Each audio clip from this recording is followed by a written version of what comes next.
70,000 कोटी हे शब्द ऐकले की आपल्याला आठवतो तो अजित पवार यांच्यावर आरोप झालेला सिंचन घोटाळा। मात्र 2010 आणि 11 या वर्षात संपूर्ण भारतात गाजलेला आणि पुण्याचे काँग्रेसचे नेते असलेल्या सुरेश कलमाडी यांना राजकारणातून उठवणारा कॉमनवेल्थ गेम घोटाळा देखील 70,000 कोटींचा होता। 2010 आणि 2011 ला भारतात झालेल्या कॉमनवेल्थ गेम्स घोटाळ्यामुळे तत्कालीन काँग्रेस सरकार हादरलं होतं आणि त्यानंतर मात्र राजकारणात त्यावेळी फॉर्ममध्ये असणाऱ्या कलमाडींना राजकीय विजनवासात जावं लागलं होतं। आज अखेर 15 वर्षांनंतर सुरेश कलमाडींना या सगळ्या आरोपातून दोषमुक्त करण्यात आलंय। त्यांना क्लीन चिट देण्यात आली आहे आणि पुन्हा एकदा सुरेश कलमाडी आणि हा कॉमनवेल्थ घोटाळा हे चर्चेत आलंय। त्यामुळे कॉमनवेल्थ घोटाळा नेमका आहे तरी काय, सुरेश कलमाडींवर त्यावेळी नेमके काय आरोप झाले होते, त्यानंतर ते राजकारणातून कसे साइडलाईन झाले आणि आता आलेला निकाल नेमका काय सांगतोय, यावरच बोलूयात आजच्या व्हिडिओमधून। नमस्कार, मी भाग्यश्री आणि आपण पाहत आहात बखर लाईव्ह।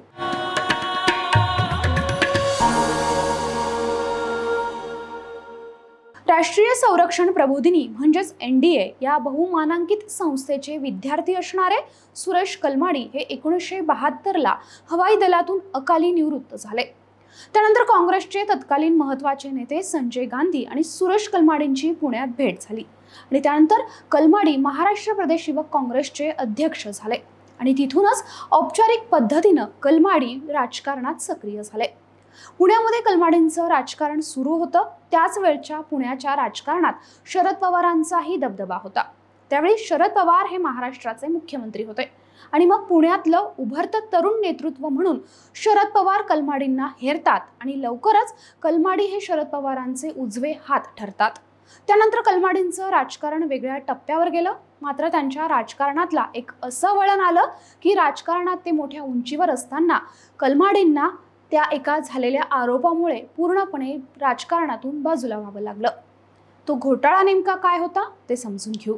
मंडळी, राष्ट्रकुल स्पर्धांचं आयोजन आपल्या देशात करणं हे प्रत्येक देशासाठी आणि त्या नागरिकासाठी अभिमानाचं आणि महत्त्वाचं समजलं जातं आणि 2010 ला भारताला ही संधी मिळाली।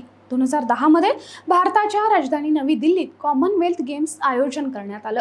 राष्ट्रकुल स्पर्धांच्या इतिहासामध्ये पहिल्यांदाच त्यावेळी भारताला आयोजनाचा मान मिळाला होता। 3 ऑक्टोबर ते 14 ऑक्टोबर या काळात भारतानं या स्पर्धेचं आयोजन केलं होतं। मात्र या स्पर्धांमुळे भारताच्या क्रीडा इतिहासाला काळा डाग लागला। जगभरात भारताची बदनामी झाली आणि दरम्यान ज्यावेळी यजमानपदासाठी भारताचं नाव घोषित झालं तेव्हापासूनच तत्कालीन भारत सरकारनं या स्पर्धांच्या आयोजनाची तयारी खरं तर सुरू केली होती। त्यासाठी राष्ट्रकुल क्रीडा समिती सरकारनं स्थापन केली होती आणि या समितीचे अध्यक्ष हे तत्कालीन काँग्रेसचे नेते सुरेश कलमाडी हे होते। या स्पर्धांसाठी सरकारनं सुमारे 70,000 कोटी रुपये खर्च केला, पण त्यावेळी अनेक ठिकाणी भ्रष्टाचार झाल्याचं स्पष्ट झालं। कॉमनवेल्थ गेम्स सुरू होण्याच्या काही आठवड्यांपूर्वीच विविध माध्यमांनी आणि तपास यंत्रणांनी घोटाळ्यांचे तपशील बाहेर आणायला सुरुवात केली। यामध्ये एका टॉयलेट पेपरच्या रोल्ससाठी जो फार तर 100 रुपयाला मिळेल तो रोल सरकारनं 3,750 रुपये किंमत देऊन खरेदी केला होता किंवा असं दाखवलं तरी गेलं होतं। तर एका छत्रीसाठी सरकारनं 4,200 रुपये मोजले होते, तर एका लेझर प्रिंटरसाठी सरकारनं 9 लाख रुपये खर्च केले होते। एकूण 60 लाख रुपये हे साइन बोर्डसाठी त्यावेळी सरकारनं मोजले होते। हा सगळा व्यवहार हा अपारदर्शक होता असा आरोप त्यावेळी केला गेला आणि आर्थिक गैरव्यवहार उघडकीस आले आणि त्यामुळे या संपूर्ण प्रकरणात कॉमनवेल्थ गेम्स आयोजन समितीचे अध्यक्ष सुरेश कलमाडी यांच्यावर सर्वात मोठा ठपका ठेवण्यात आला। त्यांच्यासोबत काही अधिकाऱ्यांवरही CBIनं गुन्हे दाखल केले होते। या प्रकरणात CBIने सुरेश कलमाडींना अटक केली आणि काही काळ तिहार जेलमध्ये त्यांना ठेवलं गेलं। त्यानंतर तब्बल 9 महिन्यानंतर सुरेश कलमाडींची दिल्ली हायकोर्टानं जामिनावर सुटका केली होती। सुरेश कलमाडी हे तिहार जेलमधून बाहेर आले। सुटका झाली त्यावेळी पुण्यात महानगरपालिकांच्या निवडणुका होत्या। मात्र काँग्रेस पक्षानं कलमाडींना या सगळ्यांपासून दूरच ठेवलं। त्यानंतर कलमाडी हळूहळू राजकारणातून साइडलाईन होत गेले। कॉमनवेल्थ घोटाळ्यामुळे भारताची आंतरराष्ट्रीय प्रतिमा खराब झाली। दिल्लीतील पायाभूत सुविधा दर्जाहीन असल्याचं आंतरराष्ट्रीय मीडियानं दाखवून दिलं। अनेक प्रकल्प वेळेत पूर्ण झालेच नाहीत, काही कामं गेम्सच्या आधीच पडली। एकूणच भारताच्या अभिमानासाठी असणारी ही स्पर्धा आंतरराष्ट्रीय पटलावर मात्र भारताला कमीपणा देऊन गेली। दरम्यान आज म्हणजे जवळपास 15 वर्षांनी कलमाडींना या आरोपातून क्लीन चिट मिळाली आहे। ईडीनं या प्रकरणात मनी लॉन्ड्रिंग संदर्भात चौकशी केली।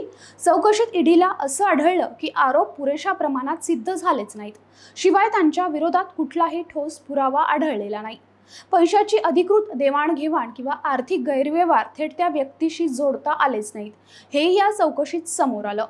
त्यामुळे ईडीनं कोर्टात क्लोजर रिपोर्ट सादर केला। शिवाय कलमाडी आणि इतरांवर पुढे खटला चालवण्यास कारण नाही असंही स्पष्ट केलं आणि 15 वर्षापूर्वी लागलेला कलंक अखेर कलमाडींच्या नावासमोरून पुसला गेला आणि एरंडवणे भागातील ज्या कलमाडी हाऊसवर काही वर्षापूर्वी राज्याचं राजकारण चालायचं, आज त्याच कलमाडी हाऊस समोर पुन्हा एकदा कार्यकर्त्यांची रेलचेल वाढली। सबसे बडा खिलाडी सुरेश भाई कलमाडी ही पुण्यातल्या प्रत्येक रस्त्यावर कधी काळी घुमणारी घोषणा पुन्हा एकदा ऐकायला मिळाली। या एकूणच प्रकरणाबद्दल तुम्हाला काय वाटतं कमेंट करून नक्की सांगा।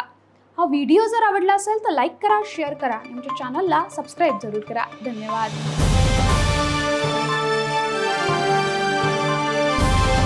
समाजकारण, प्रशासन आणि राजकारणातल्या अचूक विश्लेषणासाठी बखर लाईव्हच्या सोशल मीडिया प्लॅटफॉर्म्सना लाईक, फॉलो आणि सबस्क्राईब करा।